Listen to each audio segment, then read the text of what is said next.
What is going on, guys? I am the FD Guru, bringing to you guys a Friday NBA edition of my DFS podcast. We have 9 games on tonight's main slate, coming off of a pretty solid night last night. Cash and GBP teams went off with Randall and Quickly. The hybrid ended up just missing because I ended up going with SGA over Randall in that one, and that was the big difference. But we were all over the right plays. Yahoo cashed in both NFL and NBA. NFL did pretty well on FanDuel as well. So overall, kind of back on track with last night's performance. Let's do it again tonight. Very busy weekend with Week 17 NFL on Sunday, NBA, college bowl games on Saturday. So let's get after it. I'm running a New Year's sale for the rest of 2022 today and tomorrow. You can use it once at the shop. If you buy 20 or 40 bucks in Guru credits, you get 50% bonus. So, a $20 purchase, you get $10 bonus. 40, you get 20 bonus. Going to tonight's slate, we have a lot of value. Huge factor with the value is the suspensions from the Killian Hayes and Mo Wagner and, that Magic and Pistons game. They're both playing tonight. There's some guys out, so that's going to open up some value. The Magic, if you look at their injury report, you need you got to have a lot of focus to read all those names. There's more guys out for the Magic than in tonight, so a lot of the guys are pretty properly priced, but I do have one guy in this video.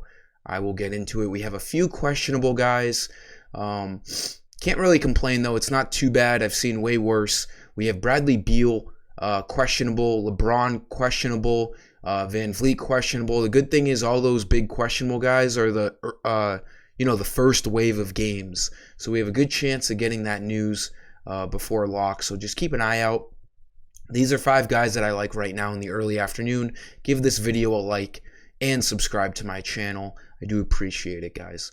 So for point guard, going right into that value because of the suspensions. Killian Hayes out for only 3 games. I thought he should have been suspended for longer than that. That was an absolute cheap shot to the back of the head. But regardless, Alec Burks has a chance to start tonight. And if he doesn't start, he's going to see a ton of minutes off the bench.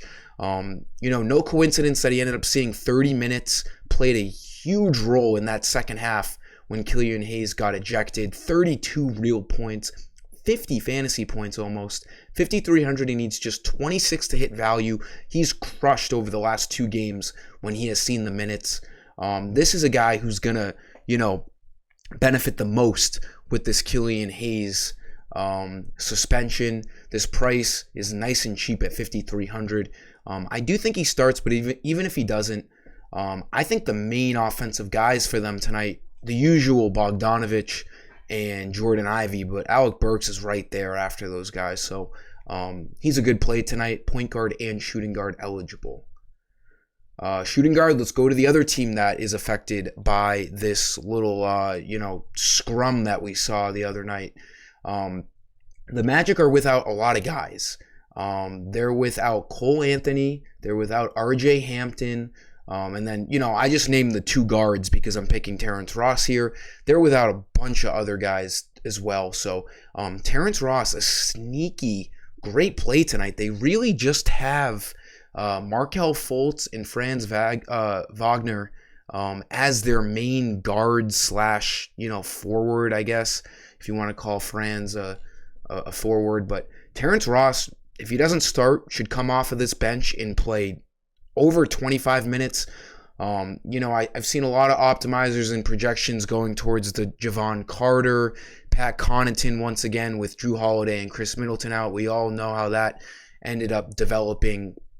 Last slate was all over both of them, and then Giannis basically just did everything for that Bucks team. I'll talk about the Bucks in just a second, but Terrence Ross could be a nice little pivot off of that $3,700 Javon Carter that everyone's going to be on, because we saw the floor that those Bucks guys have. Terrence Ross isn't a sure thing either, but he has the ceiling tonight because he's going to see a lot of minutes. I really don't see who else they're going to play with Cole Anthony and RJ Hampton not in tonight. And then obviously Jalen Suggs, who has been out for like the past, 3 weeks. So Ross is looking like a pretty solid value play right now in the early afternoon. Small forward, we're getting into the Bucks. Giannis is going to be a great play. He's my next play for power forward. It's about getting the guys after Giannis right on this Bucks team because there's a ton more usage with no Jrue Holiday and then Middleton, continuing to be out. Grayson Allen was really, him and Bobby Portis were really the only other guys who did anything behind Giannis. I mean, Giannis dropped that 80 burger, did everything, but we saw, Allen see a little bit more usage, 30 minutes. He's 4,100. He needs just 20 fantasy points to hit value. He did that last game. He combined for more than the shitty performances of Connaughton and Jevon Carter. So, I mean, we're kind of picking hairs here between these role players on the Bucks. I mean, I might be a little biased and, still a little butthurt over Jevon Carter and Connaughton. They could easily still outscore Grayson Allen tonight. It's going to be hard to get those guys right. There's obviously value there. Allen, not a bad play. You could also go to Jevon Carter and Connaughton. I don't know. All those guys are going to be starting again. The real guy you want, though, a power forward, is Giannis.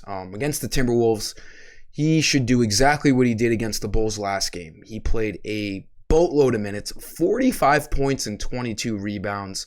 As exciting as the NBA has been lately, that's not even like a top 3 stat line that we've seen in the last week with Luka Doncic and Nikola Jokic just absolutely crushing. I mean, it's crazy to see a 45 and 22 game and we're like, seen better over the last week.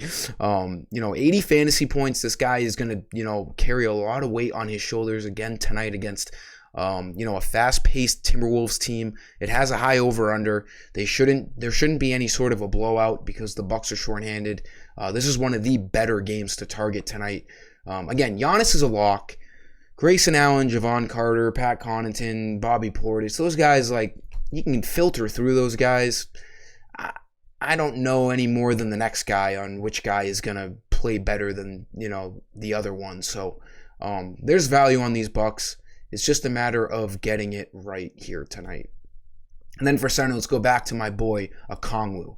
I have a love-hate relationship with this guy. When he gets in the foul trouble, I fucking hate him. And I hate following the night. And I want to just stop. I want to shut my phone off when I see him with 2 fouls in 6 minutes.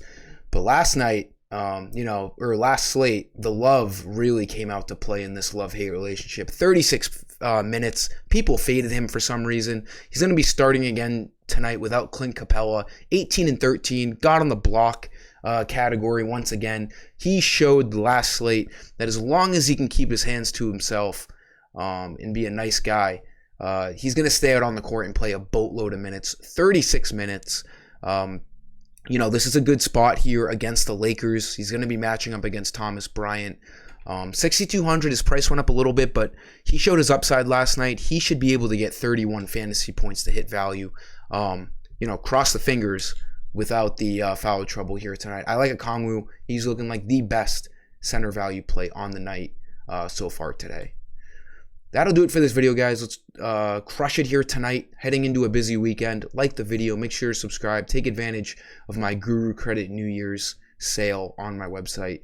And let's do it. Until next time, I am the FD Guru, and I'm signing off. See ya.